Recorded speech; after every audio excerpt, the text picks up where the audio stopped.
Crap. Okay, now we're recording, and we are rolling. So, hey everyone, welcome back to our next exciting little session of the Song of the Wilds. It has been, unfortunately, it's been a hot minute since our last session. A lot of stuff happened that got in the way. One of our key members went to a concert, and then I, the DM, was required to go somewhere with my fiance. So yeah, stuff got in the way, but we're all here now, mostly. We're still kind of waiting on a couple people, but we're all excited, and this is also going to be a very bittersweet because, and I announced this last session, so it's not a spoiler, but this episode is the official send-off episode for our fair guest Troy's character, Count Marcus Adamar. Thank you for the big drop. Because there's literally no other way to pronounce that last name. There isn't. Thank you. I'm changing my Zoom name to that. Adamar. Do we finally get to go to level 11? Let me handle that. Now you don't. Now you don't. Everyone levels up but you. Everyone blame Carly. You don't get to go level up until the next storyline. The level up goes to an unknown, undecided guest character that you're gonna meet 10 sessions later. That's fair. And it's to Logan. What? It's a Izzy. Hi, Izzy. Hi, Izzy. By the way, just one small little announcement. I was like this close to considering canceling tonight's session because Carly and I were doing a photo shoot and I got like dangerously dehydrated because it was just hot and sunny. We went to the Joliet Ironworks. So I am like chugging all the water. My eyes hurt. Do you know, I would be doing my job if I didn't scold you about that, Evan. No. I already did. Drinks. Always bring drinks. I already did. Oh no, trust me, I deserve all of the scolding. My eyes hurt because we use smoke bombs. But the pictures can be fucking cool. Oh, the pictures are lit, and I will officially get started on them tomorrow. Literally, my hair almost got lit on fire. That'd be glorious. It was scary. Hi, Leah. Hi, babe. Hi there. Wonder how these scars. You look like an American version of an anime opening, Leah. It's like you're about to run out the door, but instead of with your sliced bread, you have your slice of pizza instead. A pizza looks fucking good. Right? Like it's just like Naruto. You just have the pizza in your mouth and you just hop out the window. Yep. What? I got your picture. I'm coming with you. All of that is playing while Leah is just bolting down the sidewalk, and I can write this shit. All of a sudden, Leah is bolting down the sidewalk when all of a sudden she rounds the corner and bumps into a giant, tall woman with purple hair and big muscles, who is in a matching schoolgirl outfit. Okay, now I demand, like, a one-shot that is an anime slice of life AU of Song of the Wilds. Wait a minute! Wait, so Liam, we can't hear you. Liam, we can't hear you. You're not muted, but... We talked about that. Yeah, we did, but I have a question for you. What? Since Davina has the, like, weird color hair, does that make her the anime protagonist? Well, see, here's the thing. Either they have the weird color hair, or their hair is white and they're stoic. Oh shit, so that would be Mistral. I always knew Izzy was the main character of an anime because she's way too cute not to be. I am the main character. Yes. I am. I fucking called it. Oh. That's how we do. Oh man, I'm actually gonna seriously consider thinking up a slice of life anime one shot of Song of the Wilds. Liam was right though. We did talk about that. Hey, Bloof is in the chat. Would that make Logan one of the with teachers that. at the high That's school? very good. I Oh would god, like to yeah, call Marcus all of them. Logan, pretty much all the characters in Archivist. Frickin' Volthric is the principal of the entire school. Wait. Polo would definitely be the bad boy. Arios would be the leader, would be the captain of the drama club. Marcus would be the hall monitor. He would be. I don't care. Logan would be one of, like, he would be the woodshop teacher. Honestly, like all the guests being No, some he sort would of teacher would he be would perfect. be the he's one of the sports love that, yeah. instructors. Oh god. Today we're playing dodgeball. Line up. If you dodge a wrench, you can dodge a ball. And then like there's no ball, and like it's all like balls and of varying sizes and weights, and they're like, these aren't bouncy balls. We're at bouncy balls are for use the real. Back today. You throw one of those medicine balls, it just bounces harmlessly off of Davina's massive abs. By the way, and to add on to this canon, Blue says in the chat, two of his insurance salesman D&D characters, Tad Strange and Cole D. Collar, are going to be those weird science teachers. Sounds about right. All right, I just finished putting the link of the Twitch live in like every Discord server. Oh, nice. Yes. Wait a minute, and then you would have Atarax would be like Hey, the Davy captain Boy of, 1185, like, the... thanks for the subscription. Sorry, I wanted to hop on that before. Oh, you interrupt me all the time. I get one. Atarax would be like the leader of like the government like classes, like the government like clubs. Oh, the 'cause student he's, like, council. the leader. Yeah, that's what it's called. Because you need And to have then a you would student council. And then you would have Polo, who is like, I'm sorry, not Polo. Eden, who is like the quiet one, but ends up saving the day. Always. Gotta have one of Eden those. is the one who cares for the animal pen in the back of the school. Yes, And there's an owl bear in there.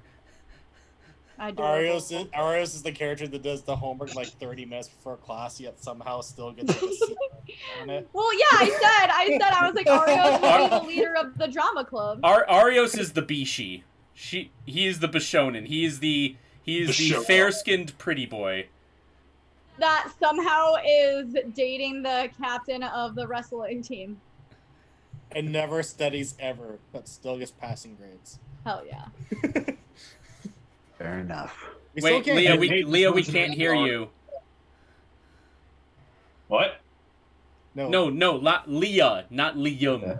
Oh Oh, god, I I just realized how confusing that can be. Liam, fuck. That being said, Liam, the Hemington says that she wants to be the cafeteria lady for this canon. Oh, of course. Yes! Bye, Hamilton. Everybody's mom. D&D Everybody's mom. Bloof says Darak, the orc, is just the kid in the back who doesn't know what's going on but is happy to be here. So they're the transfer student. Yeah. Right. So speaking of which, where Darak is Osaka from Azumanga Daioh. Where is Kira and where's Jordan? Okay, they said... Okay, so Jordan is going to be arriving in a little bit. He's dropping his car off at the mechanic. Kira might... If at all, she's going to be coming a little bit later because she's currently over at her grandma's and there's family there. So there's a possibility that... There's unfortunately a possibility that Eden is not going to make it for this session. But if that is the case, I have... I already have a contingency plan in place. Oh, which unfortunately then leads me to another unfortunate announcement. Before I say anything, let me just say it was on good terms. There was no falling out or anything. But unfortunately, Lauren, who plays our dear Warforged Coco, is unfortunately going to be leaving the campaign permanently. She is still a member of the Discord server, and she still chimes in from time to time, but unfortunately, with her life and work schedule, she's just unable to make it to sessions anymore. So unfortunately, Coco is no longer going to be a member of the team. That being said, though, I also have plans in place to make sure that Coco gets a positive send-off as well. So unfortunately, this is going to be a very bittersweet episode. We're saying goodbye to 2 whole people. Aww. I'm technically half a person. Don't worry about it. We're lucky that Lauren is leaving in a low-key episode. Yeah. Honestly. Right. Yes, I Yeah. fully Episode, yeah. intended, much like season 3 of The Archivist that I have planned, I much intend for this session to be the break session. Like, everyone is recovering from the fight from the last one, which, by the way, still to this day is one of my most favorite, how do you all want to do this at the end of the fight. Anywho, that being said, though, before we get started, does anyone else have any other little announcements? I do. Liam. Liam? Well, as of this past week, I got cast in probably the biggest project I've ever been cast in. Ooh! I am playing the main character of Jambi in what is called Aphrodisiae. It is a audio drama that it has adult situations, to say the least. But I play basically a TV-headed cherub who talks like Humphrey Bogart and sells cigarettes that basically have an aphrodisiac in them. I love that. Why does this sound like a Has-Been Hotel character? It's very it has a lot of aesthetic similarities to Has-Been and Hell of a Boss. Speaking of so- has-been, I don't know if you heard, but I did a photo shoot today based off of one of the many characters from that named Cherry Bomb. So stay tuned for those photos. I think it'll be great. They will be on both my photography Instagram and Carly's single Instagram. She only has the one. Well, she also she also manages the Song of the Wilds Instagram, which, by the way, you should all follow. It's called Son of the Wilds Official. All right. The Hemington demands show the plushie. Oh yeah, the plushie. Right, I'm getting merch of the character I'm playing. Oh my god! Whoa. Exciting! Yeah, I'll put it in the the Song of the Wilds Discord, because I can't show it here because I don't have it, but it does exist. So Bloof in the chat says Liam's basically being Valentino from Has-Been. essentially, yes, there's a Valentino-ness to the character. Yes, even the creators have admitted there is a lot of aesthetic similarities to Has-Been and Hell of a Boss. So you know, it's not like they're trying to be coy about it or anything. So, but yeah, it's the biggest character. It's the biggest role I've had so far in my VA career. That's Well, awesome. damn, Cool. dude. Congratulations, We're super proud man. of you, man. Thank Nice. you. Good job. Good job. Good job. It is very, very much 18 plus. I need to make that. We'll be ready. Dude, clear. you it, know Liam. the You people got that this. you play with. I know, but we do have children who watch this sometimes. And, Sometimes. And his mom's in the chat too. That is very She true. knows what's going on. Hi, Team Mom. Hi, Hemington. Love you, girl. All She right. knows about it. Liam, that being said, congratulations on your biggest role yet. Are there any other little Izzy's announcements? got Izzy, what is your announcement? I'm doing a lot of stuff, hence a lot of cosplay stuff. So you should go follow my Instagram, real simple, Izzy Cosplay. Just spell it exactly how it is. And I'm doing a lot of stuff, so you should go and follow it. I mean, if that's the case, I'll promote mine too. Well, you kind of did. You're doing your has-been cosplay, so you gotta Yeah. follow that. But my Instagram is Curly Pearl Cosplay. But Izzy is a lot better than I am. I wouldn't say that.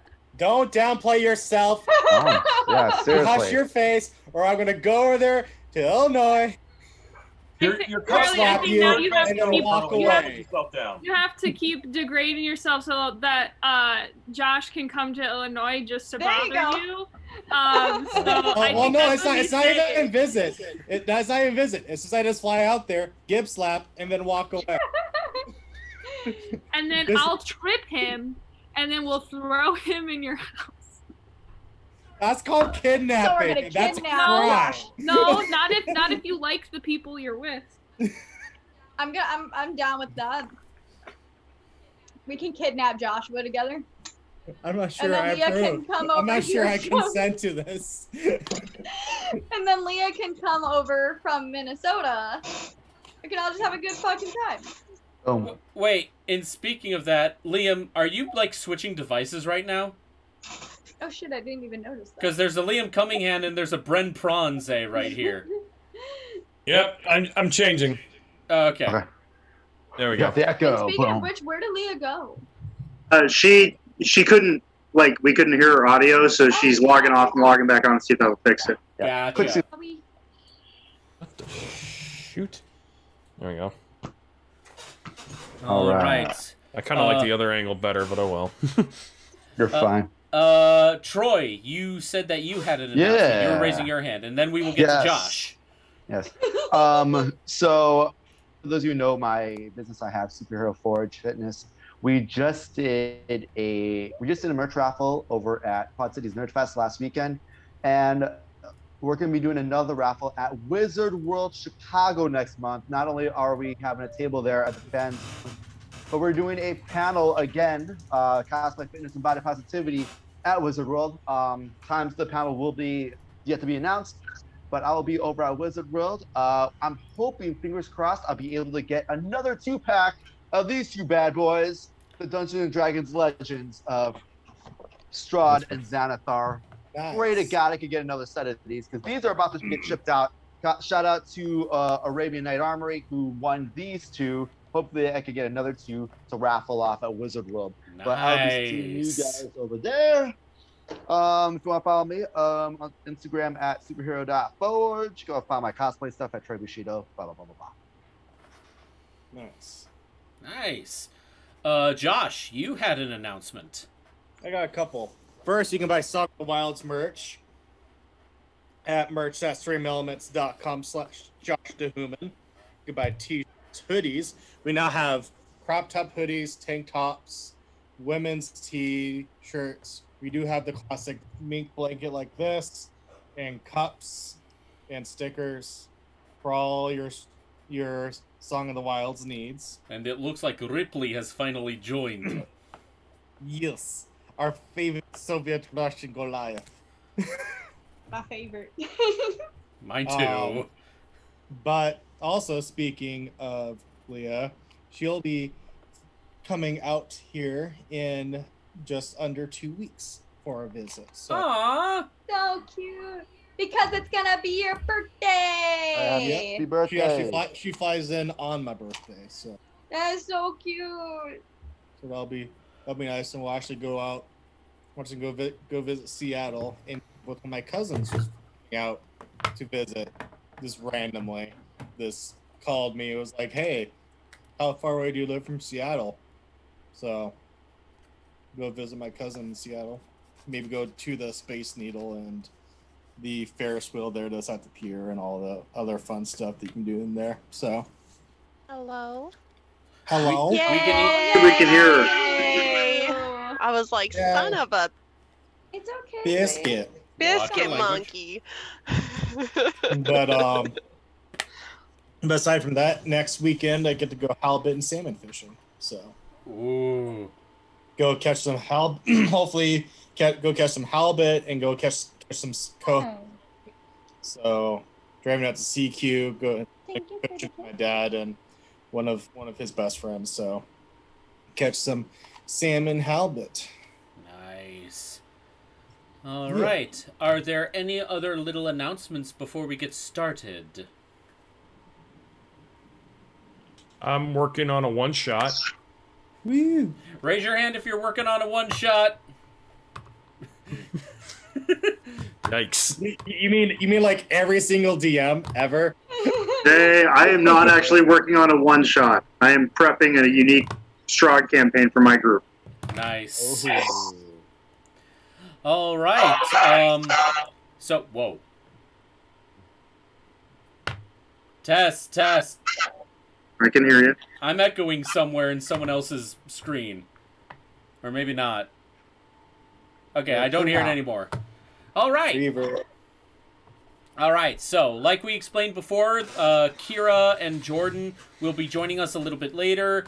Jordan, definitely. Kira, possibly not, but I do have plans in place for that. So, if there are no other announcements, let us continue with the Song of the Wilds chapter. Oh, wait. Bloof says still working on the insurance campaign where we declare war on the IRS. That one I'm excited for. Not sponsored by NordVPN. Oh, the rent is too damn high, party. You Nord. Fuck you, Nord. Assume the position. I like how my one time playing the bad guy and and saying that one line has now become like the official slogan of the campaign. Well, because it's like it's so out of fucking honor. It is so out of character for Beastmaster, and yet at the same time spot on. Just like stranded on in a hallucination, sees Nord like coming, looking down, going, "You're not doing the right thing. Fuck you, Nord." Nord. I gotta make that into a t-shirt. I'll get on that. Just this wild man in Viking gear just flipping double bird at this literal Lex Luthor angel. Well, if someone's willing to make that into a logo, I could put that on t-shirt. Put that logo on t-shirt. I mean, I'm not gonna lie to you. I would buy the shit out of that. I know I have quite a list of things I've said I was going to buy. One of the other things we need is a spider. One of the other things is a spider on fire that says, "Now I'm on fire and I'm horny." I'd buy that mug. Kind of sounds like aphrodisiac, honestly. It kind of sounds like life in recent times. Really though, if your sex is on fire, see a doctor. Oh. Or the Kings of Leon. Talk to your doctor. Sex is on fire. Talk to your doctor about Atarax. Yeah, that's what Atarax does. It helps stop your sex being on fire. With the power of Jesus. This talk compels you. Any of that works. This talk compels you to choose your wills. Just smacks the horny out of you with his giant Bible. Yes. Oh shit. This took a very strange turn. Many Okay. jokes right now, but And just like that, my light went off. Hold on. What the hell? That took a turn really quick. Yeah. Yes, it did. Not sure. Okay, there we go. It was so odd. My light's haunted. Okay. Anywho, so if there's nothing else to be done, let us continue with the Song of the Wilds episode. Frickin' 47. Jeez. Episode. The Hemington says, "DM, God is talking to you." Accurate. Episode 47, A Black Farewell.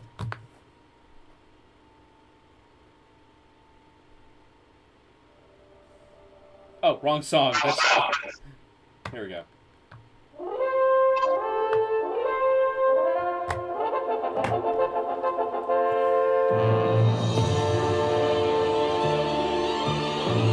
Where we last left off our group of intrepid hunter warriors, simply known as D. They had successfully revealed the conspiracy. They had successfully... Okay, you know what? Turn it down. Turn it down. They had successfully I muted you, Carly. You gotta. There's so much more emotion in her face with the eyeliner on. I just want to say. You know? Why did you mute me? Because you were interrupting me. So was the music, to be fair. Yeah, okay, you know what? Okay. As you were, DM. Okay.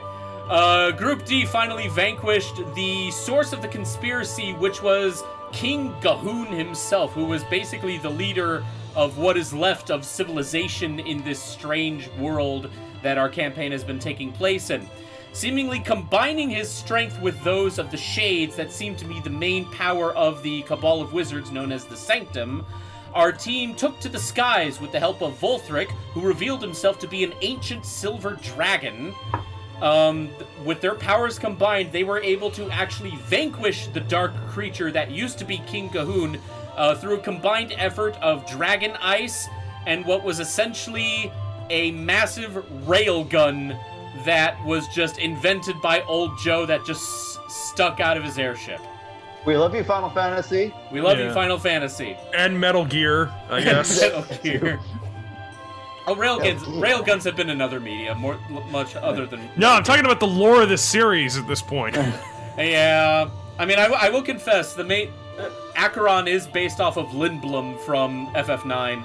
Anywho, through their combined efforts, they were able to vanquish the shadowy King Cahoon, but in a last-ditch effort, the so-called spirit that combined himself with King Cahoon, who also touted himself as a god of death, was able to pull Count Marcus Adamar, deep within his mind, where in a last-ditch effort tried to vanquish the fair Count, but the Count got the upper hand and was able to vanquish the false god as well. Being basically breathed back into reality, everyone finally collects themselves. Volthric returns to a giant Reinhardt human form, and everyone just kind of collectively begins to assess the damage that has happened all around them. And it is quite a lot of damage. So then, Group D. You, Volthric, and a whole lot of other people that just happen to be in the main open plaza that makes up the center of Acheron, with the Royal Palace before you, which is now completely in ruins. To your right is Greyblade's headquarters, which has honestly seen better days. And to the left, you see the Church of Nord.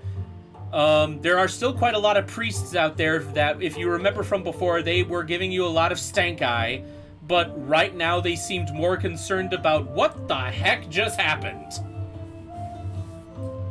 That being said, though, they don't seem to be paying you any mind. Everyone just seems to be just kind of mulling about in the city, just kind of processing what happened.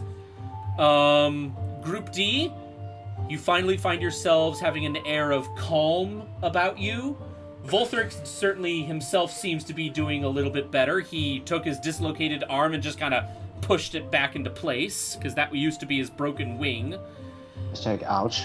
Yeah, there was a big ouch. You did it for the first time actually hear Volthric go ouch. And there were a couple other Greyblades that remained behind who heard that, and they were like, before just kind of go back to doing their own thing. Logan just pulls out his little black book and like it's actually his diary. He's flipping through. It's like the last time he said ouch was on the 3rd day of the 2nd month, 42 years ago. Which to Volthric is like 42 seconds. That being said, Group D, with things now finally calm around you and people only just now beginning to pick up the pieces of what used to be a rather peaceful city, now shaken by this event, what do you all do? Oh, before I do that, Eden. You see Eden, who is holding the backpack tightly to his chest. This was one of the rare times where he felt that the owlbear spirit that lives inside the orb, he has definitely been afraid before to get into a fight. But this was the first time that you've seen it show so much fear that it just completely refused to help you in the fight in any way. So, that being said, Eden, slowly clutching the backpack, turns around and goes back into the headquarters of the Greyblades. Atarax, who looks like he's seemingly caught in the middle between you guys and Eden, just kind of shambling into the headquarters, just kind of looks at you both and goes, It's quite obvious that our dear friend Eden just needs some time after what happened. I will see to it that he gets the proper rest. Excuse me. And Atarax himself follows after Eden, keeping a fair distance so that Eden doesn't seem to get too overwhelmed. Coco kind of looks around, assesses the damage, and looks at you all and goes, I do believe that this is what would be a proper situation where you would all be needing a drink. Thank you, Commander Data. Or a nap. Or a lot would of probably drinks. be. Or so many drinks will I mean, pass I don't out. drink, but I think, yeah. I could probably go for something right I now. mean, Logan just straight makes a beeline to the bar. He doesn't even say anything. He Okay, Logan just turns a full 180, just beeline straight for the stairs to the mezzanine level where the tavern of the Greyblade's headquarters is. Okay, so Logan is gone. I don't drink, but... Go ahead. Logan is gone. Eden and Atarax are gone. Coco just seems to be expecting an answer from you guys. What do you guys all do? I mean, I don't drink, but after that, I feel like I need one. Girl, you can get started. Let's do this. I'll go. Everyone, if I remember correctly, in the last session, you said you had Volthric ask Logan to make one of his famous, like, super hard drinks. Yes, that is correct. Volthric specifically requested that Logan makes something that it has an official name, which is much more complicated, but everyone else in the Greyblades, you guys would not know this because you're still technically newbies compared to everyone else in the headquarters here. But the people of the Greyblades have taken to calling this drink simply the Hammer. Just the Hammer. No prefix, no suffix, no subtitle, just simply the Hammer. The Hammer. Alright, I'm gonna go up to Arios, and I'm gonna extend my hand, and I'm gonna say, you wanna join me for a drink? Let's go, pretty lady. Oh! And they walked away. By the way, I just want to remind everybody, in the last session, Arios and Davina got engaged. They did. That is very true. Davina was the one who proposed to Arios, and Arios, you have a very nice ring on your finger. Like, yeah. wow. Ah, yeah. Coco actually made that. Mm-hmm. Nice. And even though you can't quite tell because, you know, Warforged, you get this sense of him smiling. You get the sense of him smiling to you guys. All right, so Arios and Davina are heading up to the mezzanine to have a drink as well. What do the rest of you do? I should probably go check to see if Anne-Marie is alright. Alright. Alright, Polo needs to find his waifu. By the way, we, just out of curiosity, what would you do if I did a cosplay of Anne-Marie? I think it would be great. Because I have literally everything in my closet that I could use for that. You would finally give her shape, for one thing, because we never actually really, aside from like pink hair, we've never really. She's a halfling. She has pink hair in pigtails, and I've seen multiple different designs of this, but she has that stereotypical Adventurers Guild receptionist outfit you see in like several fantasy isekais. Like that's basically what like the paperwork workers wear if you're just like if you're just doing clerical work for the Greyblades and are not an actual guild member. Right. I swear to God, we'll be done.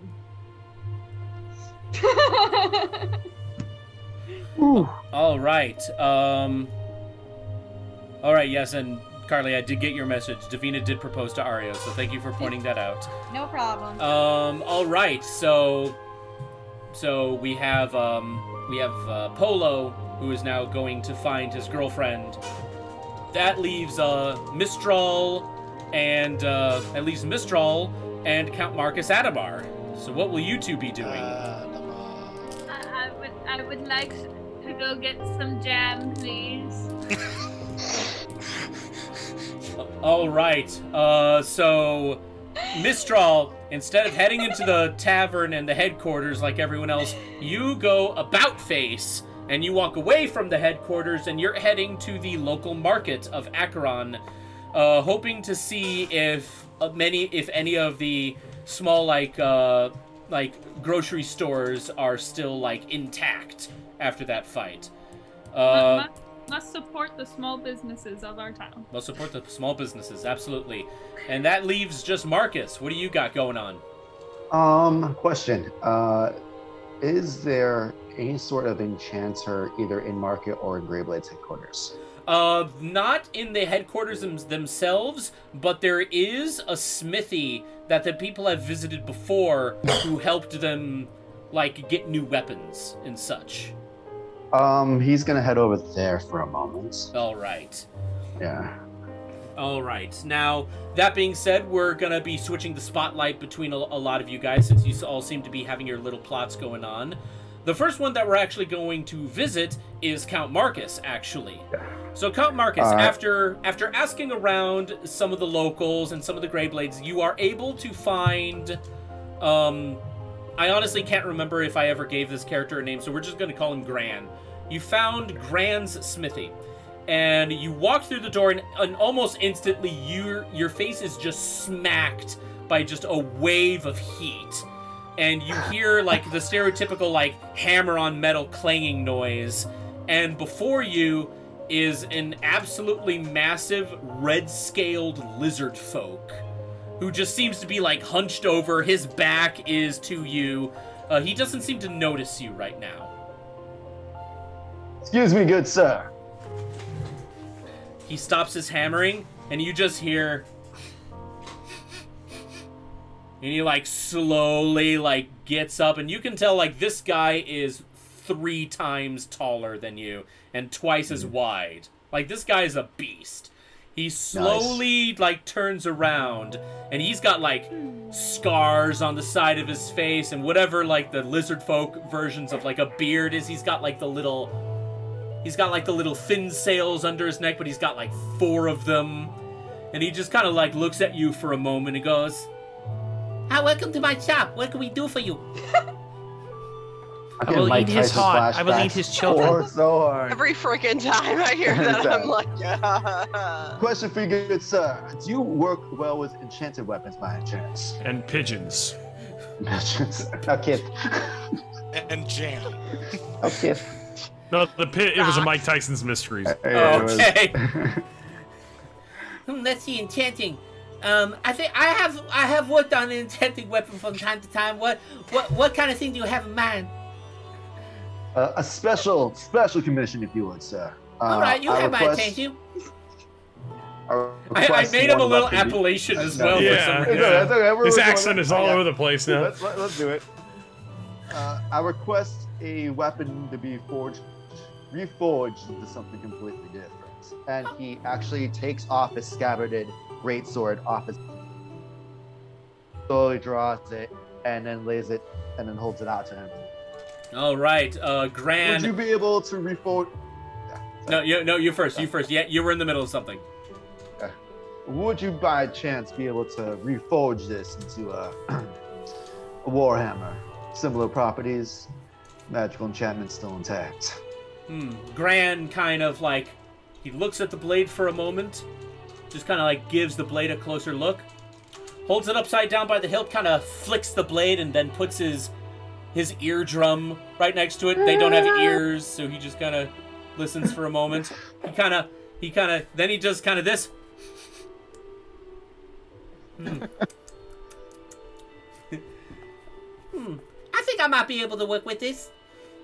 Let's see. With an enchantment this strong, I would have to say that it's gonna definitely take a couple days, but it definitely is possible. If you don't mind waiting, it'll be a higher chance of it being a success. I'll figure you out. I've never worked with this kind of enchantment before, so I don't exactly know how much to charge you. Are you comfortable with me telling you how much it costs when the job is done? The thing is, I'll maybe leaving town next year, so how about this? And he dumps I'm gonna throw an indiscriminate amount of coin, basically the last of the money he owns, down. Okay, and ass. that is not a small amount. No. Like you just see Gran just go, like he's still holding the blade. He's like, yeah, this works. Ridiculous. Why do I Excellent. also hear Adam Sandler Waterboy? Right, you're doing it, man. Come on, Evan. That's some grade H2O. 100%. My mama said this is true. Well, your mama's an idiot. What you say about my mama? Now this is what I call a high quality enchantment. Yeah. Song of the Wilds, a Happy Madison production. Oh my God! Make it happen! Make it happen! Please. We'll try. Oh, how We'll did we try. get here? Yeah. I volunteered to guess the Terry Crews stand. H2O. Gatorade. H2O. Yep. Okay, so he takes his giant hand and he like scoops up the money and he like scoops it into an open drawer behind the desk, and he just goes, let's see, come back in 3 days. Come back in 3 days. We'll see how well this is. I'll give you. Do me a favor, good sir. Oh, you have a good day as well. This is gonna be fun. Hey, And can then you do me he, one like- favor before I go? One big favor. Oh, yes? I will not be the one picking up this weapon. Can I get a certain receipt that I can hand to my friend who will be the recipients of said weapon? Oh, sure, absolutely. One moment. He takes like a roll of parchment and he takes a quill, which is way too small for his hand, and yet somehow he is able to write the most dainty, perfect-looking, high-class script of a receipt. It looks almost Shakespearean. And it's just your standard receipt that simply says, this item, with like a unique little number that he wrote down. This item was dropped off and will be reforged by order of, what's your name? Count Marcus Adamar. Count Marcus. How many A's are in Adamar? As many as you want. Have fun. He writes down 121,600 A's. Okay, so he Sorry for that one, Postal Service. He's rolling for it. Okay, so he writes down so the very first A in Adamar has 11 A's. So he writes down Adamar. Oh, I just remembered. I don't know how to spell. Just starts writing the A's. SpongeBob interlude. Yeah. 3 days later. It's like it's like I'm falling off of a cliff. The Holy Grail is in the castle of Arg. Oh, I love you guys. Oh man. Okay. So so after writing this all up, he pinches it between his two fans and he hands it over to Count Marcus and goes like, I have my copy, I have your copy, we're good to go. Excellent, excellent. I'll leave you to it. Thank you so much. Oh no, thank you. This will be fun. And he turns around and you just hear the most, does not sound like him, the most gruff, deep as you just hear the clanging of the hammer again. All right. All right. Marcus checks his rest of his bank account. Like, shit, I got just enough to leave, and that is it. All right.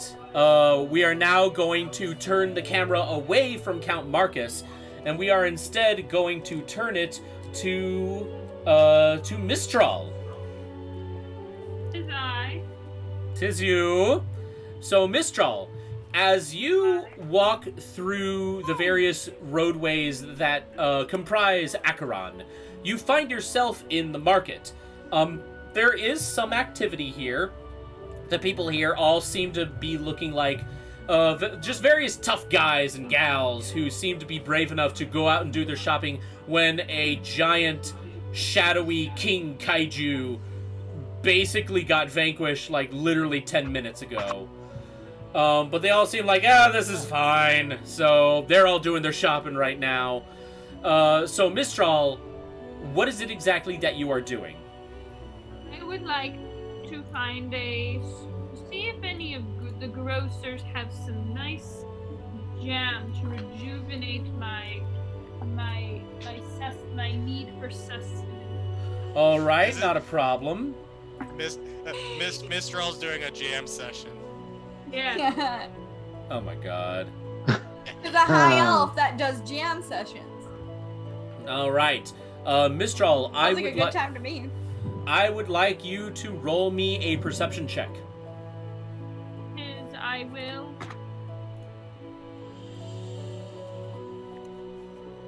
A perception check, of course. No, we don't want that guy. We want this guy. Critical Role created their own class? Yeah, Blood Hunter. Wow, that's crazy. Yeah. There you are. So I wrote. Oh, okay. Cool. That's great. Plus 4. No. You said perception. Oh, that is 4. Plus I have 8. Boy, there's a lot of shops here. Ah, yes, look at all the shops. Look at there's a shop there. There's a shop over there. You know what? Let's just go in here. I'm just gonna go into the first one I see. The first one you see. All right. That is a... Ha! This happened to be the shop. Mistral walks into the garden. Yes!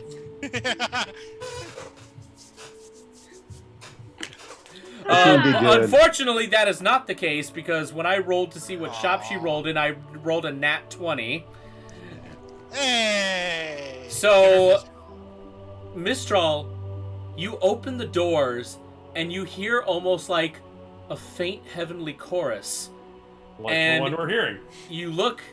Yeah, it looks just like what this is. You look around, and it's like just a rainbow of purples and oranges and greens and so many different shades of these colors as the light pours through the windows and just lights up the room, and it's glorious. You have found a shop that sells every kind of flavor of jam. Mistral's just standing there like cry, like tears of joy just falling down Mistral's where's face. this been all my life? I never want to leave. It's like she's just standing there, it's like it's not just jams. It's jams and jellies and creams and honeys of and like marmalade. And marmalade.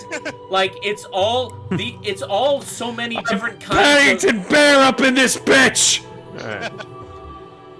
And they all seemed like it's so many different things here, but they all share one thing in common. It's all spreadables. Oh. Oh, yeah. Including the staff. You spread that. Get it go.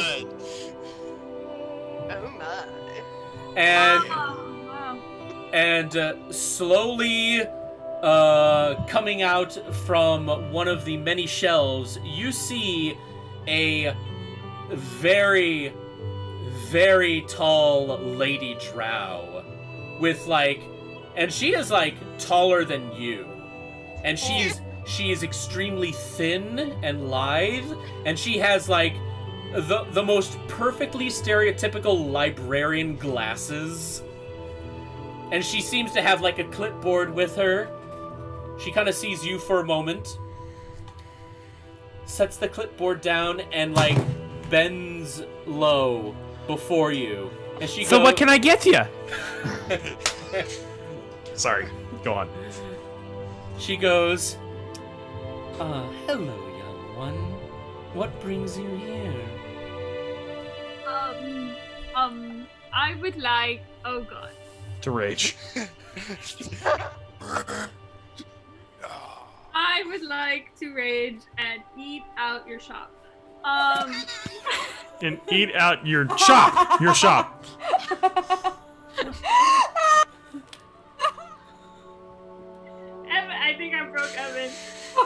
No, oh god. No, he's broken. Oh no. Someone put that in the quotes channel in the Discord. Clip that shit! Clip that shit! Alright.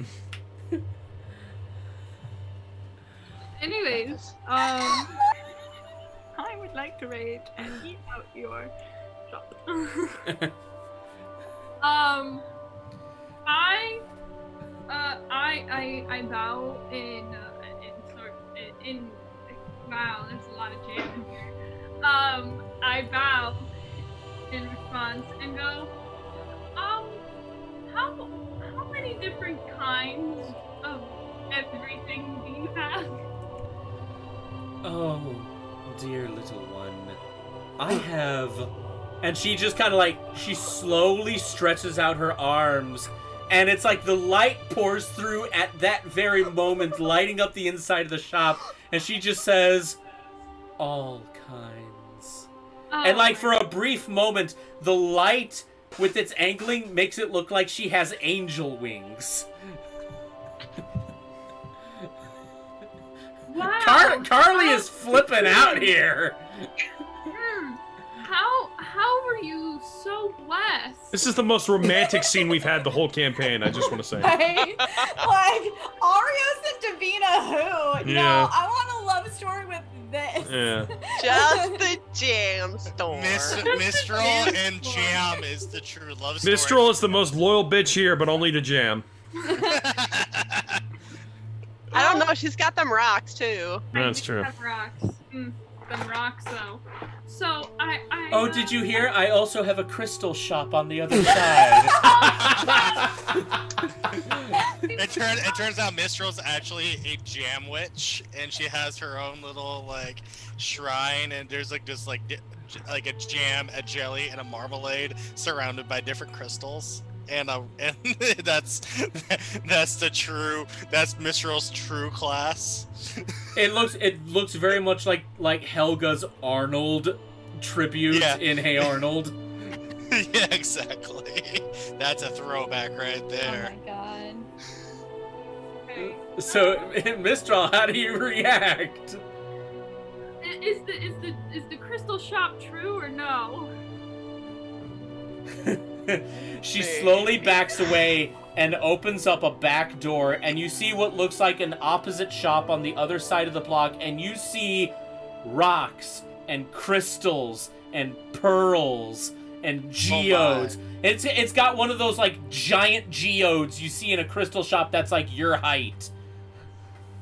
Okay. Oh boy. Okay. So. Oh, so you're really doing this? That wasn't just a joke. Okay. No, there actually is a crystal shop in the back. Okay. Damn, that nat 20 really had some power behind it, didn't it? Yeah, it did. Holy shit. So Mistral takes a moment to herself. She's like, yeah, she does. You know, I've never been so blessed to be in a place with so many things that I'm too blessed to be stressed. Out of curiosity, do you supply your own shop, or do you have an outside supplier for all of them? I close down for 3 days a month, where I go out into the wilderness and I forage for all kinds of materials, and I make... You all can hear the music, can't you? Yeah. Yes. And I'm just imagining the shop owner just like goes out in the middle of the forest and just strips down to be natural in the forest and just goes and forages. For the children, guys. For the children. And I acquire all the materials myself. Literally everything you see here in on my walls is handmade. Handmade. Yes. A handmaid's tale. May I see your hands? And okay. with a little bit. What else can you make with those hands? What else can you do with those hands? She extends her hands to you, I'm and sorry. like for a drow, her hands are quite. Her skin is very soft, and yet her fingers are like longer and a little like thinner than a normal drow's hands. Are they soft? Oh, they're very soft. Oh, great. Okay. She has great hand-eye coordination.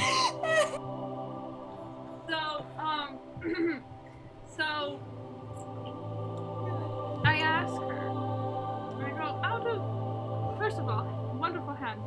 They must. I can tell by your hands. These must taste amazing. I can tell by your hands that you must taste amazing. They must taste amazing. I'm sorry. All I'm imagining is that scene from Ocean's 11 where he's getting the van. He's talking about like your hands are really soft. What lotion do you use? He talks about the lotion he uses on his hands. And he's just holding the guy's hand the whole time and just like grabbing it and just talks about lotioning hands.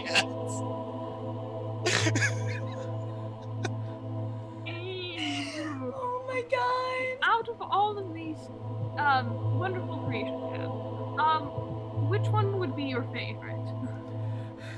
You know, I just realized, height-wise, this drow that I thought up basically is the same height as Lady Domitrisk. Oh, wonderful, great view. And with how tall Mistral is, you are like directly boob height with her. Okay. It's good height. Perfect vision, right there. Just Perfect vision. I might need to take a nap for a while. Or, do you got any pillows anywhere? Just out of curiosity. Roll for size. I want to. No one laugh. I don't know how else to ask the question. So don't laugh, Josh. I can see your face already. I would like, if you don't mind, if I could taste some of your jam. Come on and slam, and welcome to the jam. Welcome to the drow jam. Everybody get up. Time to jam now. This episode really took a direction I was not expecting at all. I wanted something more humorous to balance out all the stuff that you guys have been through. So, if anything, I think this is deserved. She rolls holy shit. That's a second nat 20. Evan, you are on fire tonight, man. Thank God you're not playing the villains trying to kill us. Yeah, I know. This is the only time we want you to roll a nat 20. The drow just kind of like bends down a little bit lower so that now she's a little like eye level with you, Mistral, and she just kind of like, she looks very deep into your eyes, and she has like the most deepest violet eyes you have ever seen, before she slowly like raises up, and then she just gives a very motherly smile to you and simply says, I think I know the kind that you wish to taste. And then she gently releases your hands. I'm really sorry. I have to say this. Izzy made me laugh so hard that when I put my hand up to cover my mouth, I broke a nail. Oh. Oh no. It hurt really bad. I'm so sorry. And all of a sudden in the background, after she said that line, you just hear do do do do do do do do. All right. At the moment she releases your hands, Mistral, you actually see the drow levitate up off of the floor, and like you can't even see her feet. It's like all dress. And she just kind of like floats up there. And she seems to be like looking and like feeling around with her hands.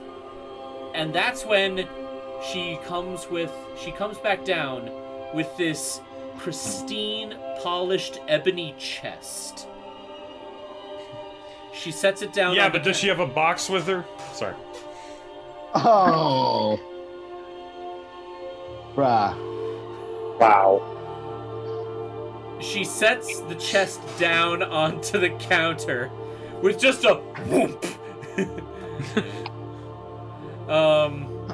And she goes, "For someone with taste like yours, I believe this would be appropriate." She slowly opens the chest, and it is like a prism of light is just shining out of the box. And you look down, and you see this brilliant, almost glowing jar of jam. The jam itself... I'm acting. I'm acting. The jam itself seems to glow like the jam itself is made out of diamonds.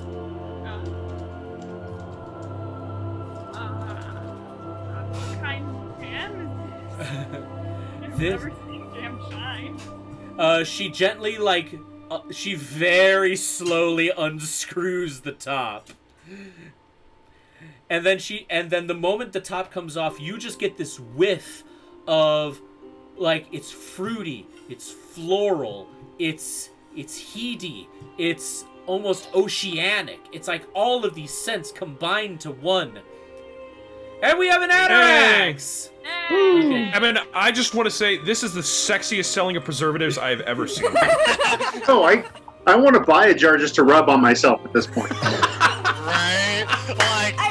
Like I'm over here want to take this jam on a date in Santorini, Greece. There's like sunset, like candlelit dinner out there on the sandy beaches there of Santorini, Greece, and just some nice fine Greek wine. Just looking down at the jam, going, "Yeah, baby, I got this for you." Like, I know we were kidding, but this is truly the most romantic fucking scene in this campaign. I'm not done yet. I'm not done yet. In the last session. So I'm just getting warmed up. Oh, I'm not done yet. So when the cap comes off, and Jordan, I'll explain what you missed when we're done with this scene. When the cap comes off and you get all of these combinations of various scents just smoothly entering your nose, the drow just looks down with that smile and goes, "This we simply call ambrosia." And then she reaches down and she pulls out, and it looks like one of those little like sample spoons you can get at an ice cream shop, except that it's quite literally made out of silver. She very slowly dips it into the jam, and then she puts it to your face and goes, "Would you like a taste?" How could I say no? Is she literally just spoon feeding her? Yes. Can we get some fan art? Sorry. Can we just talk about this really quickly? David got up and got You got jam! You got jam. Do you have a silver spoon? If not, then you just ruined it. No, dude, you use your fingers. That way you can feel what you're doing with the jam. Exactly. Would you like a repeat? My mom. One finger, two finger. I don't. My mom says don't they're called care. caviar spoons. Caviar spoons. Also, can we commission somebody to do a fan animation of this? Just asking. You know? Not just fan art, fan animation. Yeah. Yeah, we need the full scene. We need the full scene actually animated. Someone cut together the audio and then send it to someone to animate. Can we somehow commission Joe Cat just to make this scene? Just in his slides version of animation. Okay, so she extends the spoon with a small sample of jam to you, Mistral. Do you taste? Do you partake? I look her directly in the eyes. Of course you do. There's no way else you would. Say it, Izzy. Say it. Well, I taste her jam. Tongue first. Yeah, you do. My D&D mom says, "Why does Mistral seduce everything?" Technically, she was not the one doing the Because seducing. Mistral's literally the stereotypical bard. Technically, Mistral? this is Karma seducing Mistral back. First spiders, now jam. Good lord, what's Mistral gonna seduce next? The rocks? Mistral, I would like you to make a Constitution check. Oh God. What? Certainly don't need to make a charisma saving throw. She might And this is a check. This is a check, not a saving throw. Yeah, check Constitution. Cast a check. I got a 10. The moment the jam hits your tongue, you just slowly look up, and like the light going through the windows just seems to get more and more brilliant, and you are just slack-jawed in awe as you find yourself floating off of the ground as you very slowly get higher and higher towards the light. And the light itself, going through the many jams into many different colors, seems to grow more solid. And before you is a very brilliant yellow light, as these lights now turn into a golden gate. And as you get closer, the gate slowly opens, and you see what looks like your grandparents, Mistral. They're slowly beckoning you to come towards the light. Did Mistral get poisoned? Like, good lord, this went from sexy to like, I am concerned now. No, it's just so good she's having an out-body experience. It might turn into a permanent out-of-body experience. Right? Careful. Clean up on aisle 3. Good lord. As you find yourself getting closer and closer, all of a sudden you feel a whoosh, and before you stands this woman, this figure who seems almost as tall as the drow, not so much, but definitely taller than you, and you could have sworn you've seen her before. Oh, shit. She seems to wear almost like the same garb as like an airship captain, and she's got wings coming out of the side of her head, wings coming out of her shoes, and wings on her back. It's Hawk Girl. It's the goddess of travel. Yeah. Oh. Sorry, Leah. Mistral just kind of like suddenly gets between you and the gate, and she just goes, "Hold on, this isn't right." She then bends low to you, Mistral, and goes, "Excuse me, dear, are you lost?" I think we unlocked an Easter egg, is what's going on right now. Yeah. Like suddenly this is a LucasArts game. It started out as like just something funny and became something extremely important to the plot. I don't know how to feel about it. I'm a little confused. I was just eating some jam with a pretty lady. Oh, you've encountered Lady Isabella's jam store. You're not the first. Not a problem. You appear to be in a bit of a jam. Oh. God damn it! Okay. I have so many questions. The goddess kind of looks at you with a sympathetic smile, like, "I'm sorry this happened to you. We have to deal with this a lot." She waves her hand, and you see right behind you an image of you, still in that shop, mouth slack-jawed, eyes wide, as you are just transfixed by how good this ambrosia vintage jam is. The goddess then smiles down at the image of your body, smiles back at you, and she just simply says, "Unfortunately, it's not your time yet, so you might as well get going."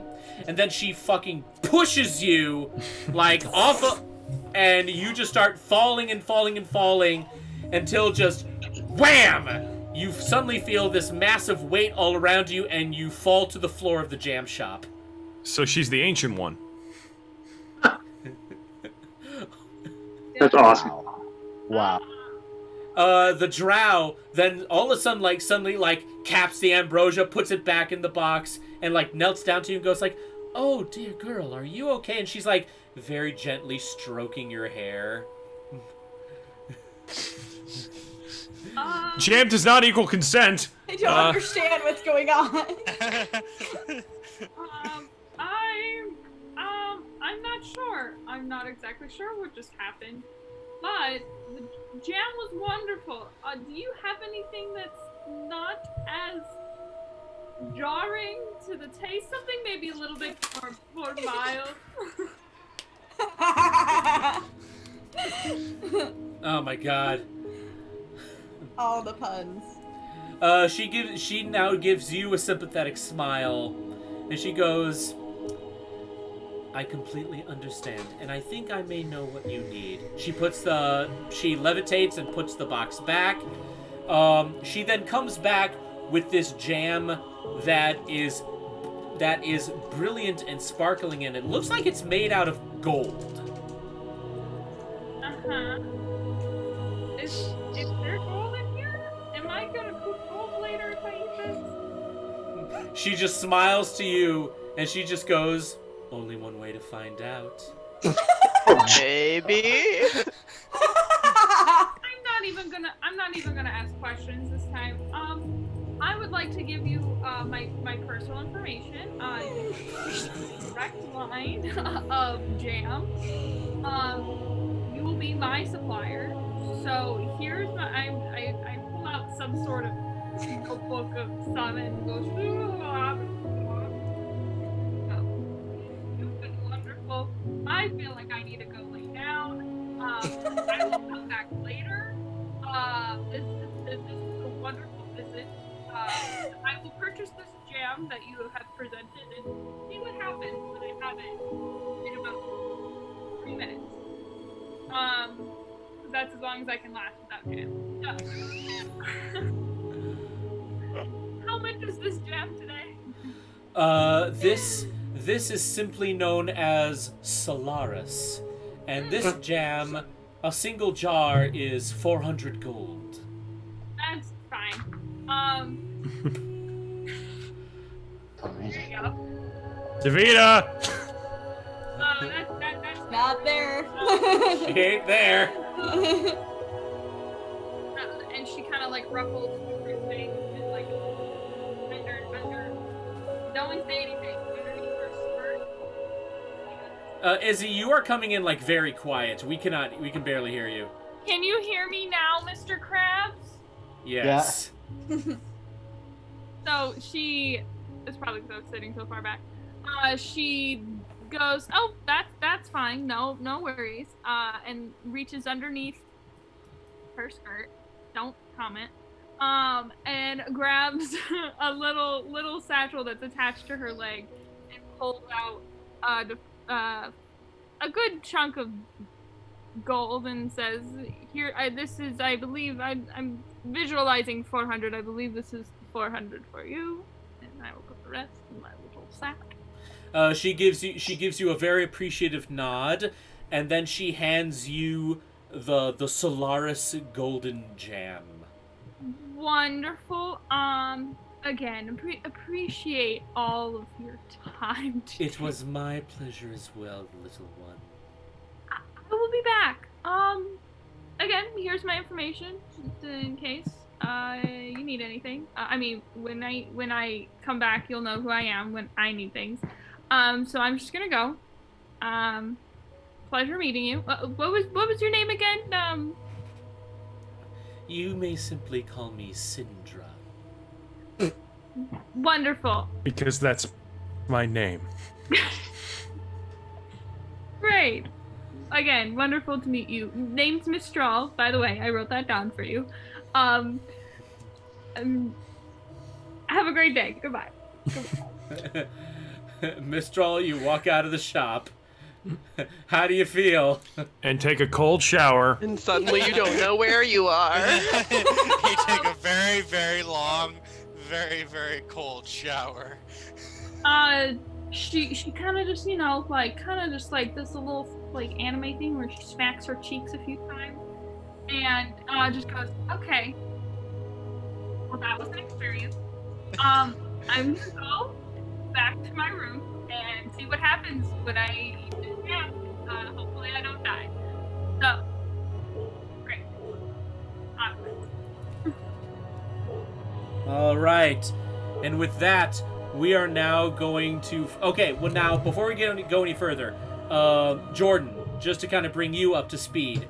So Final battle was literally like half an hour ago, timeline-wise. Everyone is just kind of splitting off, doing their own thing. In Atarax's case, he caught sight that Eden was especially worried for the owlbear because the owlbear seemed especially terrified of what you guys were fighting against. So Eden, in a state of melancholy, was clutching the backpack that held the orb and just slowly retreated back into the dorm section of the headquarters, and Atarax, being the kind and caring friend that he is, followed after him. So that's basically where we left you because we didn't know when you were going to come back. Yeah, no worries there, absolutely. So, all right. I mean, please continue. All right. That being said, Polo, we are now going to focus on you for a moment. Okay.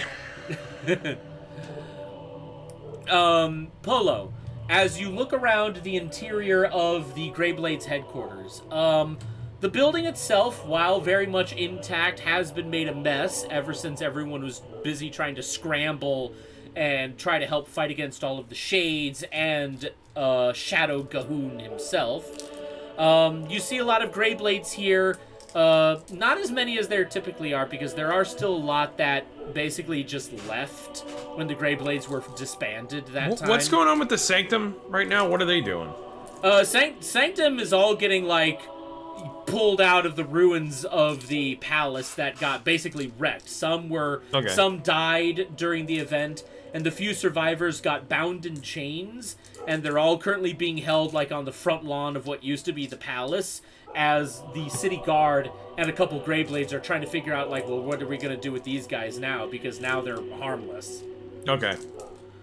That being said, though, as you look around the main headquarters of the Greyblades, and a lot of people are just kind of milling about, putting things back together, like putting tables upright again, you see Anne-Marie off in the distance with a clipboard, and she's barking orders to a lot of the Greyblades, basically telling them, like, no, the table goes there, and, like, we gotta get the notice board back up on the wall. And, like, this is a side of her that you've never seen before. She's very authoritative, and she's very, like... My girl got promoted. Give me a perception check. Alright.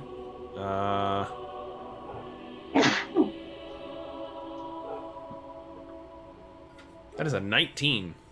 As you get closer to Anne-Marie, you see, like, according to her uniform, it's no different than what she used to wear, so she's still the same rank, and yet everyone in the immediate vicinity seems to obey her without question. They know what's good for them. And if you recall, during the date between Arios and Davina, Anne-Marie is canonically a monk, and she can basically hand asses to everyone. Alright. As Anne-Marie is barking orders, and she slowly turns around, she sees you. She drops the clipboard, and she just flying tackles you to the ground and just starts, like, planting kisses all over your face. You're so cute. Adorable. You seem to be doing alright.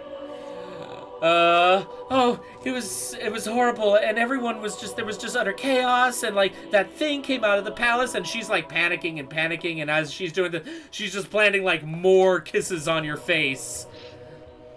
You should have seen what me and the team had to go through. Oh, I saw! Everyone saw! And at that moment,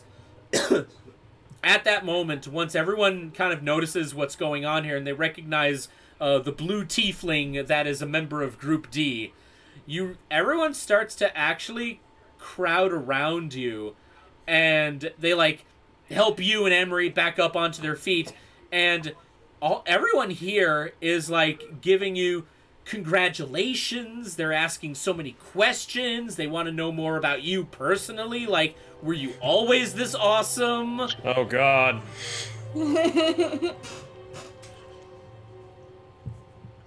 So how do you handle your crowd of fans? Shit. Let's see. What have I got here? Please, single file lines. I'll sign all the autographs. Yeah. It's fine. No crowding, please. What do I have here? Please, there's enough polo to go around. As Anne-Marie... I'm kind of a big deal. Kind of a big deal. Don't worry about it. I'm aware of the effect I have on Greyblades.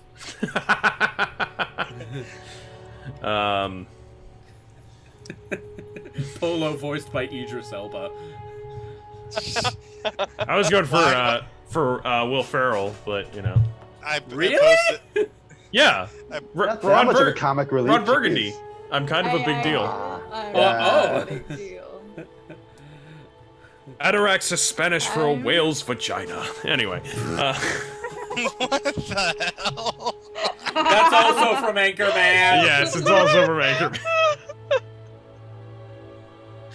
Oh, we needed this episode. Wait a minute. Does that make Anne-Marie Christina Applegate? I guess yes. Screwing and giving orders to the Greyblades. All right.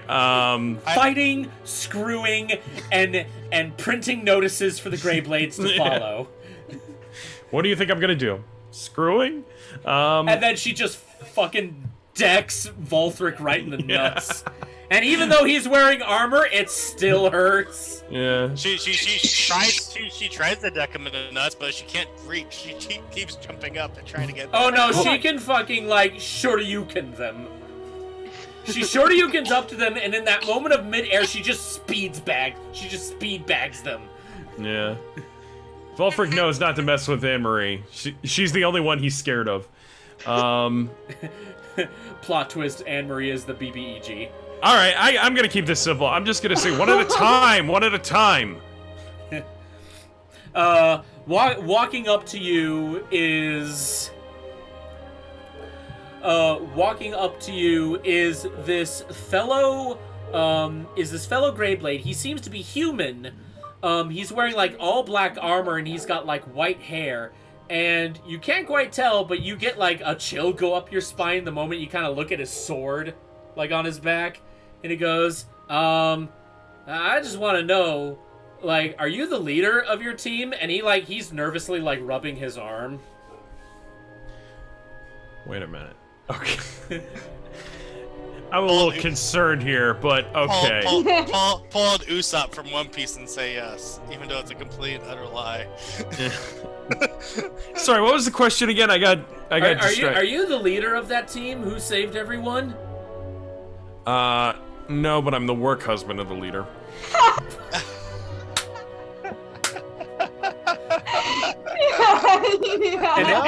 I look over at Anne-Marie and I'm like, you know what I mean, right? You understand. And Anne-Marie gives you a knowing smile. Yeah. But then as she looks over at the crowd, she then suddenly gets an oh no. And then you hear that message go down the line, and what started as you are the work husband of the team, it then played a game of telephone all the way to the end of the line.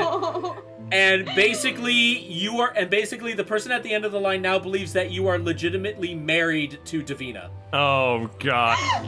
In some ways I am. In some ways I am. In a lot of ways. Oh, Ario's gonna kick your ass. Watch out for them short friends. They'll get you. Anne-Marie is like nodding like, mm-hmm. Man. At that moment, this very dark-looking warrior just kind of like nods you with a nervous smile, still kind of rubbing his arm as he kind of like walks away. At that moment, Evan, was that supposed to be Arik? Yes. Oh my god! No. That's so funny! Holy shit! That's great. I'm concerned.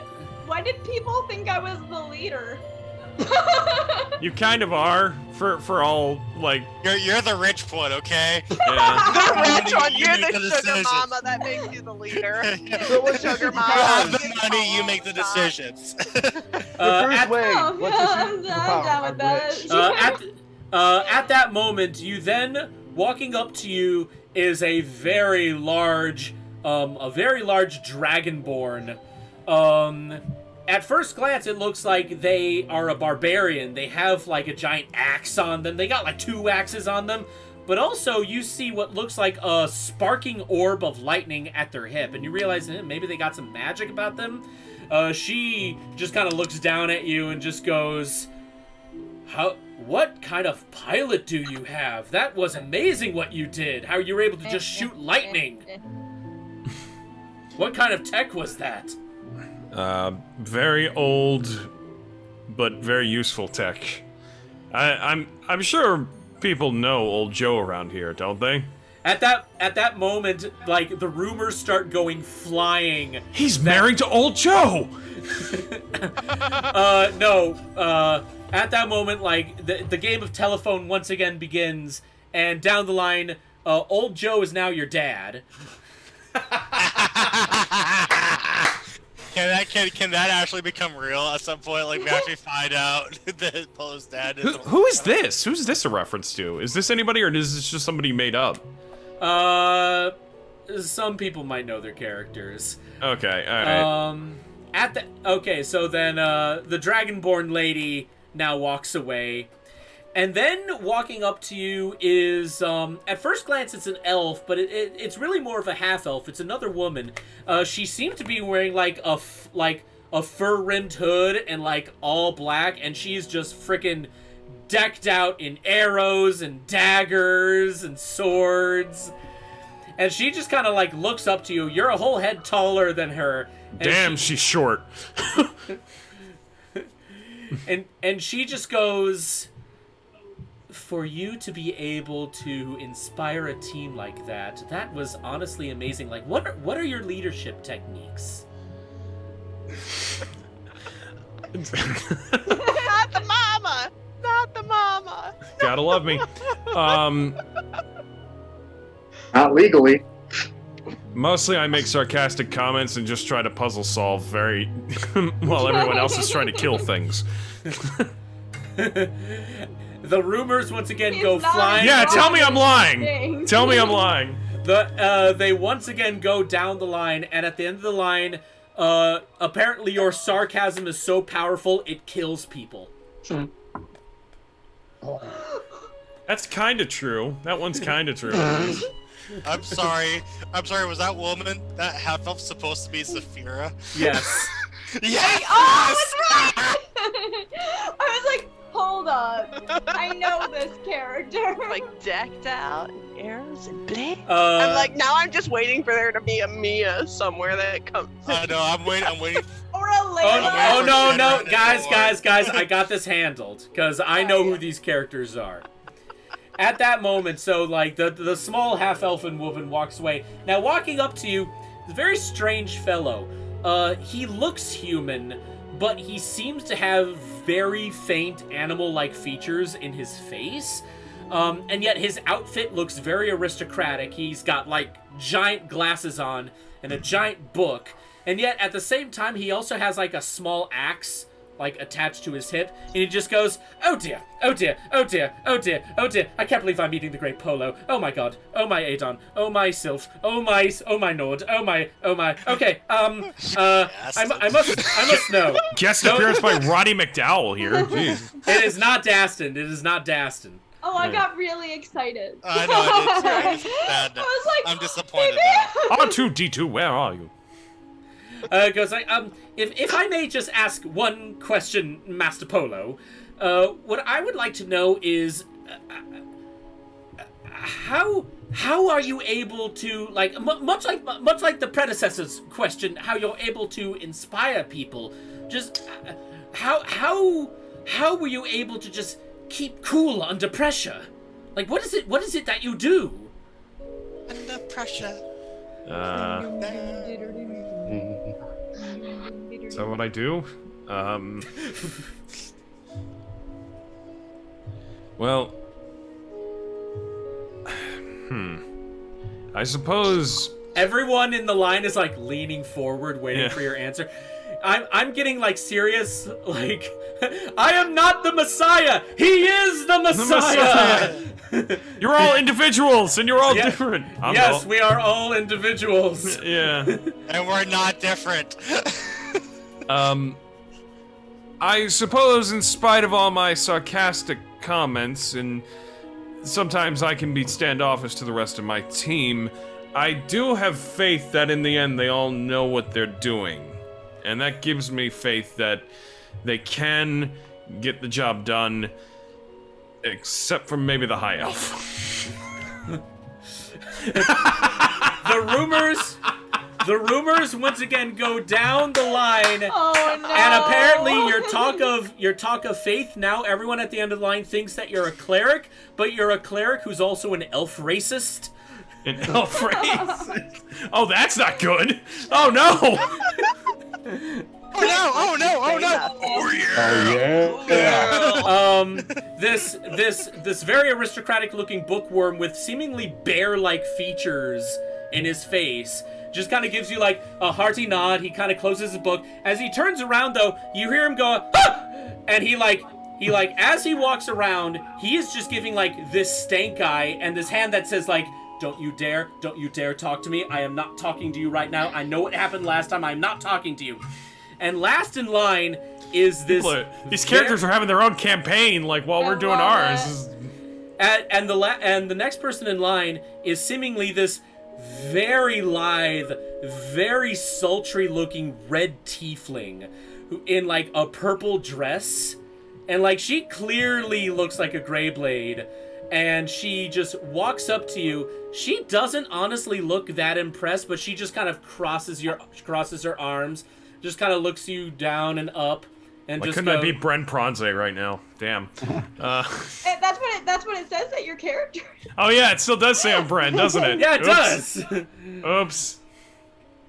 She just kind of gives you this very unimpressed look, and she just goes, "So, what's your next mission then after this?" Well, if I told you that, I'd probably have to kill you. Oh. You are That's just rude. You didn't have to say that. I'm saying. At that moment, the sultry tiefling with red skin just kind of like looks at you and just goes, "You can try," and then she just steps away to rejoin like the other 4 people that have now sat down at this table. Charlie's reaction to these characters are hilarious. The guy Hold on. Is her name Miriam? No. Is that a callback to? No, no. That was a callback to Critical Oh no! Role. I got no! really Oh wait! excited. The Omega? Omega, it's Team Omega. And that was Nova. That was Nova. That's Team Omega. We're getting there. We'll get there. Don't worry. At that moment, like you see these Gertrude wasn't in there. Yeah, it was. That was the Dragonborn. Yeah, I kind of figured that out. That was you, Carly. Wow. It's okay. It's okay. You it's okay. you see these 5 figures now sit down at all at a table together. The boy with the black armor is just kind of like greeting everyone while still rubbing his arm. Gertrude, it just like slaps an arm around the boy in the black armor. She's got like a tankard of ale. He's got a demon, not a rash. The half elf is like spinning a dagger on her fingertip and is also doing like the bishop like knife thing with her hand. The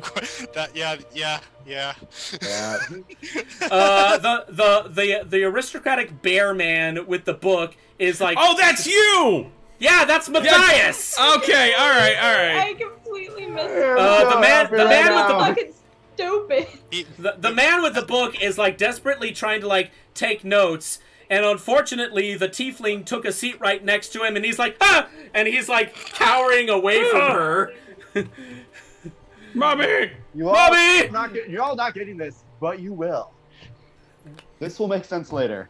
Felt so dumb. Hopefully soon. Yes, please soon. We'll get to that. Right, and with that, we are actually going to not end the campaign, but we're going to end it there. We're going to take our break. Right.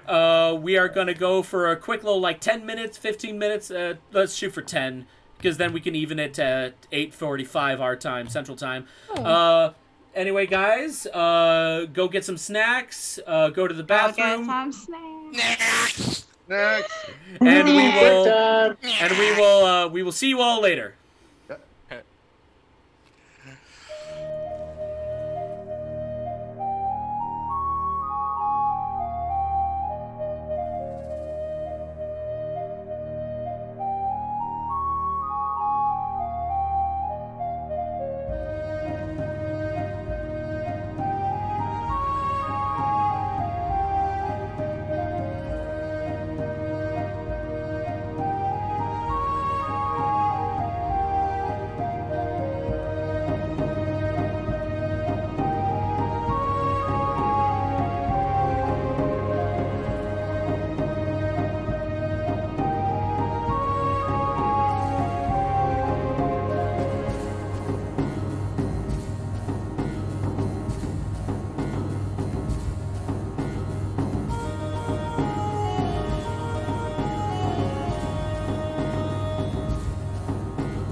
Please hold.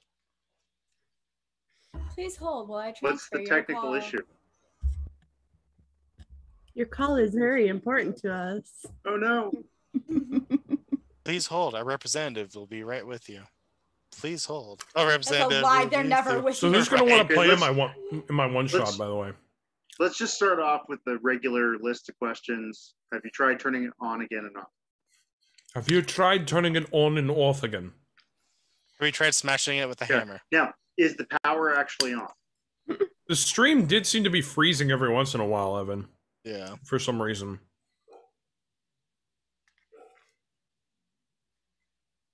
But yeah, seriously, who would want to be a part of my one shot?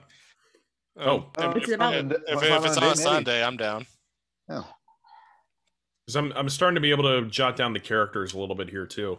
Yeah. So I have, like I said, I have a basic outline of how I want to do this. Yeah, I'm down, man. I'm always down. Tell me info.